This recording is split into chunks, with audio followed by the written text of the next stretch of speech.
Welcome in, guys. I am back. I am back to talk about every single NFL team's 2023 season and give you guys my thoughts on the uh of every NFL team for the upcoming 2023 season. We're in the we're in the NFC North again with the Green Bay Packers, and this was the first time in over 17 years that Aaron Rodgers was the first time in 16, 17 years that they haven't had Aaron Rodgers be the starting quarterback in Green Bay. And they give Jordan Love. Jordan Love had the chance to finally see what he's all about. A lot of people, including myself, have been saying that, give him a chance. And they give Jordan Love a chance. After drafting him in the 2020 season, they finally give Jordan Love a chance. And I know Packers fans are like, oh my god, we don't have a franchise quarterback again. This is the same fucking cheeseheads that for over 3 decades have had two franchise level quarterbacks. They've had two franchise level quarterbacks. They've had multiple Super Bowls. I mean, and in that time they've only won, like, was it 2 Super Bowls in that time with Brett Favre and Aaron Rodgers. So, these cheeseheads, they've had, and also had a legendary head coach Vince Lombardi. But if you look at this season, they was second, 9-8 in the NFC North. They did get to who did they get in the draft? But so in the draft, you got Lucas Van Ness, edge rusher. I'm looking at the edge rushing class. I'm like, again, Lucas Van Ness isn't a bad player, but he wouldn't be the guy I would pick at edge. I still think you still need an edge rusher. And I still think you need to still get an edge rusher. But Lucas Van Ness wouldn't be the guy I would have picked. Isaiah Foskey or somebody like that in that position. But you went for him. Lucas Musgrave at tight end. Jaden Reed wide receiver, and Sean Clifford as quarterback to help Jordan Love as backup. And Sean Clifford, he had a couple of cameos in the season. 25 years old again. He's one of those old-headed quarterbacks like Stephenson Bennett, who was 26, that got drafted from the 2020 draft that had the eligibility. So he had a couple of cameos when Jordan Love got injured. Musgrave, he had a couple of good touchdowns during the season. But a couple of outgoings that they had, like I said, Rodgers left. He finally went to the Jets. Again, I think they should have done this many years ago. They waited far too long to give Rodgers contracts, and recently that whole thing with the Jets didn't work out. Only thing that's going on now is this whole thing with Epstein and him.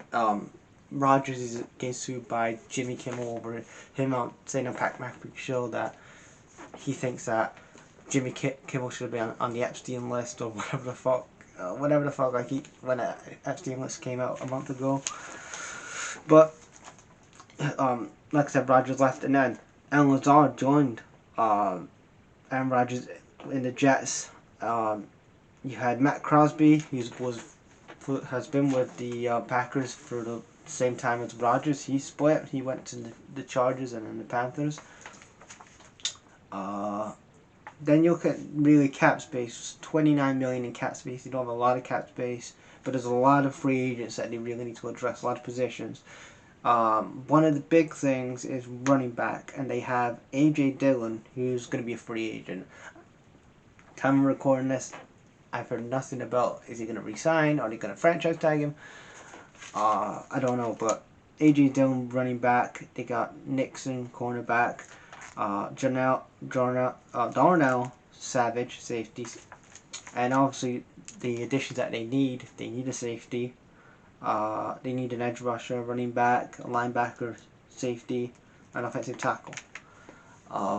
Points forward, they had 12 out of 32, so you definitely need to get some more additions on that wide receiver position and the running back outside wide receiver. Points against, he was 10th out of 32. Not a bad defense, but again, your defensive side of the ball can improve. You still need some work on the secondary, in my opinion. Inside linebacker, outside linebacker, stuff like that. Defensive line. You need another edge, like I said, another edge rusher as well. Um, and then you look at Matt LaFleur. Now, is Matt LaFleur the right guy to take this Packers team forward? Is he the right guy? You look at him. He's been part of the Green Bay. He's been in Green Bay a couple of seasons now, and you haven't got any closer to winning that championship under Matt LaFleur. Is it time to move on? Maybe one more year. Maybe you give him. If he has a bad run in Green Bay, maybe you should fire Matt LaFleur. Matt LaFleur needs his ass fired. If he cannot get past the division round, it's probably time to move on from Matt LaFleur, and you bring somebody else in. He's got to be on the hot seat. And the big question is, John Love. He didn't have the best of seasons last year. You could say, oh well, he didn't have the best people around him. The thing is, he's 25.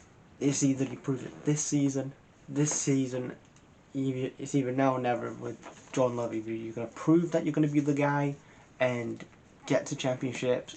I mean, again, you don't have to be a good quarterback.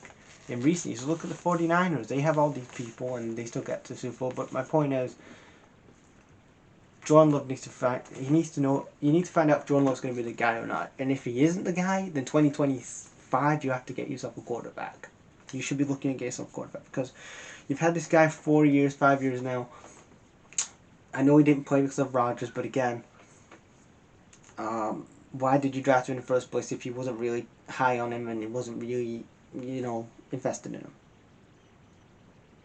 So anyway, that's my Green Bay Packers 2023 review. Leave your guys' thoughts in the comments. Peace.